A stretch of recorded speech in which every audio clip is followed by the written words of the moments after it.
Hello बच्चों, रेशे से वस्त्र तक जो मैंने पाठ आपको पहली वीडियो में पढ़ाया था, उसी श्रृंखला में मैं कुछ और आपको बताना चाहती हूँ, दिखाना चाहती हूँ। इसके लिए मैंने एक एक्टिविटी तैयार की है। तो मैंने कुछ कपड़ों के सैंपल लिए हैं। ये देख रहे हैं आप, एक चमकदार रेशमी साड़ी, ये एक पोचे का टुकड़ा, ये एक चमकदार ब्लाउज का टुकड़ा, ऊनी वस्त्र, कुछ और सैंपल। और इन सभी से मैंने ये छोटे छोटे टुकड़े लिए हैं और अब हम इनको जलाएंगे और देखेंगे कि इनका क्या व्यवहार रहता है। आपको घर में ऐसा नहीं करना कि सब कपड़े लेके जलाने बैठ जाओ। आप देखो मैंने कितने छोटे छोटे सैंपल लिए हैं और ये आप अपने मम्मी पापा, अगर देखना चाहो तो मम्मी पापा की उपस्थिति में करोगे। तो सबसे पहले मैं रुई का टुकड़ा ले रही हूँ और आप देखो ये कैसा व्यवहार करता है। ये देखो आप, जला, बहुत तेज आंच से नहीं जला, नॉर्मल। और बचा क्या, ठंडा होने देते हैं इसको।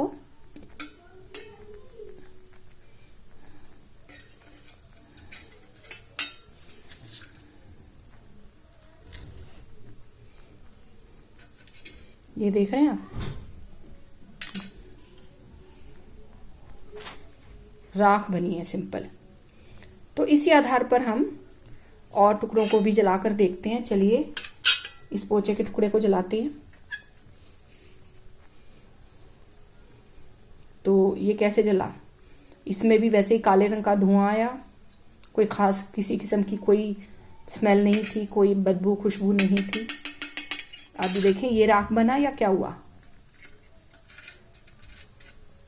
तो ये भी राख बन गया।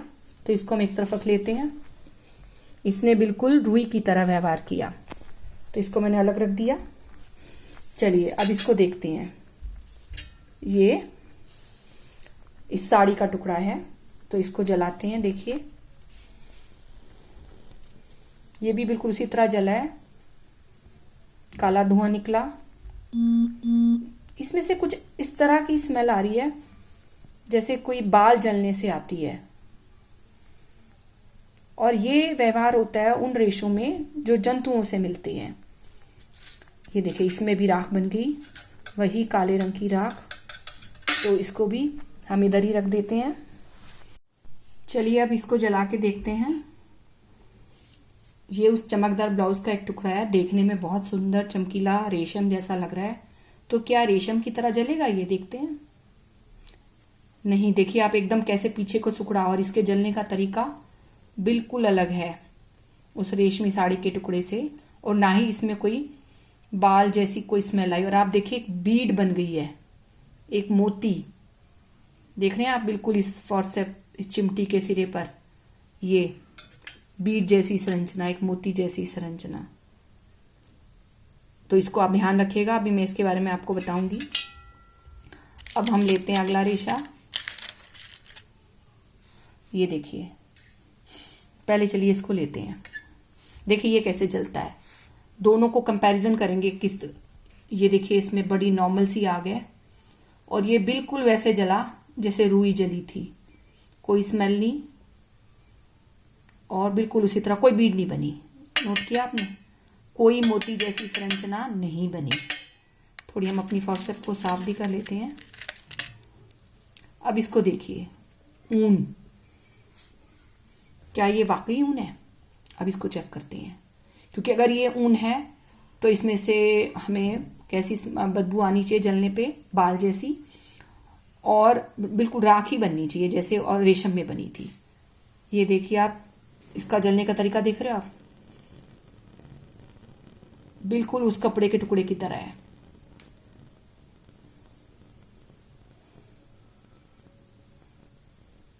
ये देखिए इसमें बन गया एक, फिर से एक मोती, एक बीड दिखाई दे रहा है आपको। तो इनको हम दोनों को एक तरफ रखते हैं, इस ब्लाउज के टुकड़े को भी और इस स्वेटर के टुकड़े को भी। ये देखिए मैंने इसको अलग रख दिया।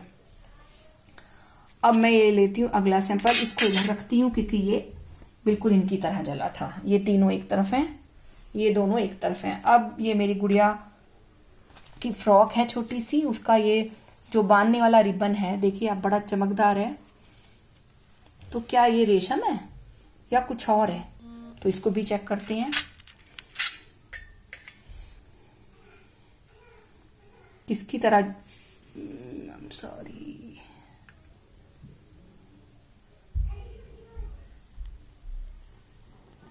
ये देखिए किसकी तरह जला, इधर वाले कपड़ों की तरह तो नहीं जला, राइट हैंड पे जो हमारे कपड़े रखे हैं उनकी तरह जला बिल्कुल।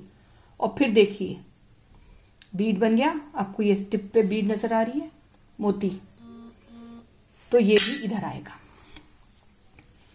तो जब मैंने पहली वीडियो में आपको बताया था, तो मैंने बताया था एक तो पौधों से मिलने वाले रेशे, पादप रेशे, और एक जांतव रेशे जो जंतुओं से मिलते हैं। पौधों से मैंने आपको 2 एग्जाम्पल दिए थे, जूट का और सूती कपड़े का, यानी जो रुई से बना है। और जो जंतुओं से मिलते हैं उसमें मैंने बताया था आपको ऊन और रेशम। तो लेकिन इस वक्त मैं डिफरेंट तरीके से इन दोनों को, इन सब कपड़ों को अलग कैटेगरी में बांट रही हूँ। इधर मैंने रखे हैं प्राकृतिक रेशे वाले कपड़े, रेशम, जूट और सूती कपड़ा, ऊन नहीं है मेरे पास। तो ये हो गए प्राकृतिक रेशों से बने कपड़े।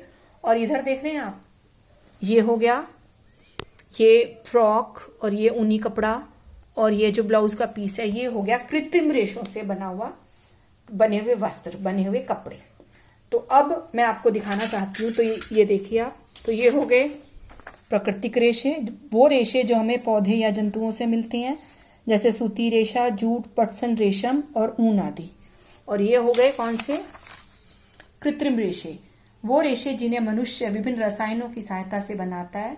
ये मानव निर्मित रेशे कहलाते हैं, जैसे polyester, nylon, rayon. Rayon means कृत्रिम रेशम।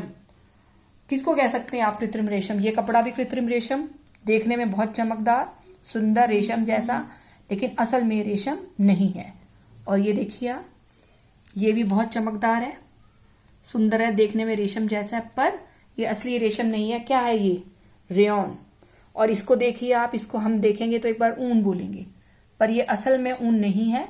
ये क्या है? एक्रेलिक है। एक्रेलिक जो कि कृत्रिम रेशा है, लेकिन देखने में कैसा है? ऊन जैसा। ठीक है बच्चों, अब इनको दोनों को कंपैरिजन करते हैं हम। मोमबत्ती बुझा दें। ये देखिए, मैंने प्राकृतिक रेशों और कृत्रिम रेशों में कुछ अंतर लिखे हैं। नंबर 1, प्राकृतिक रेशे पौधे और जंतुओं से प्राप्त होते हैं। मानव निर्मित रेशे विभिन्न रसायनों की सहायता से कारखानों में बनाए जाते हैं, यानी कृत्रिम रेशे। प्राकृतिक रेशे कम चलते हैं, इनके बने कपड़े जल्दी फटते हैं, जल्दी खराब होते हैं। और कृत्रिम रेशों से बने कपड़े ज्यादा चलते हैं। जो आपके प्राकृतिक रेशों से कपड़े बनते हैं, चाहे प्योर ऊन हो या प्योर रेशम हो या प्योर सूती कपड़ा, वो महंगा होता है। और जो कृत्रिम रेशों से बनते हैं, पॉलिएस्टर, नायलॉन, ये कम महंगे होते हैं। आपके प्राकृतिक रेशों से बने कपड़े पहनने में आरामदायक होते हैं, क्योंकि ये पसीना आसानी से सोखते हैं और हवादार भी होते हैं। जबकि कृत्रिम रेशों से बने कपड़े पहनने में आरामदायक नहीं होते, और ये क्योंकि ये पसीना आसानी से नहीं सोखते और हवादार भी नहीं होते। आपके प्राकृतिक रेशों से बने कपड़े कम मजबूत होते हैं। वो जैसे मैंने पहले बताया, कम चलते हैं, ये अधिक मजबूत होते हैं। ये जल्दी साफ नहीं होते, बल्कि इनकी ज़्यादा मेंटेनेंस हमें करनी पड़ती है। या तो हमें इन्हें ड्राई क्लीन करना पड़ता है, या घर में अगर धोते हैं तो बहुत ध्यान से धोना पड़ता है। और कृत्रिम रेशों से बने कपड़े जल्दी साफ होते हैं, बस साबुन में डालिए, मसलिए और साफ। प्राकृतिक रेशों से बने कपड़े जल्दी नहीं सूखते, कृत्रिम रेशों से बने कपड़े जल्दी सूखते हैं। इनसे बने कपड़ों में सलवट जल्दी पड़ती है। जो कृत्रिम रेशे हैं, ये बहुत बड़ी कमी है इनकी, बिना प्रेस करे हम इन्हें नहीं पहन सकते। जबकि कृत्रिम रेशे से बने कपड़ों में सलवट जल्दी नहीं पड़ती।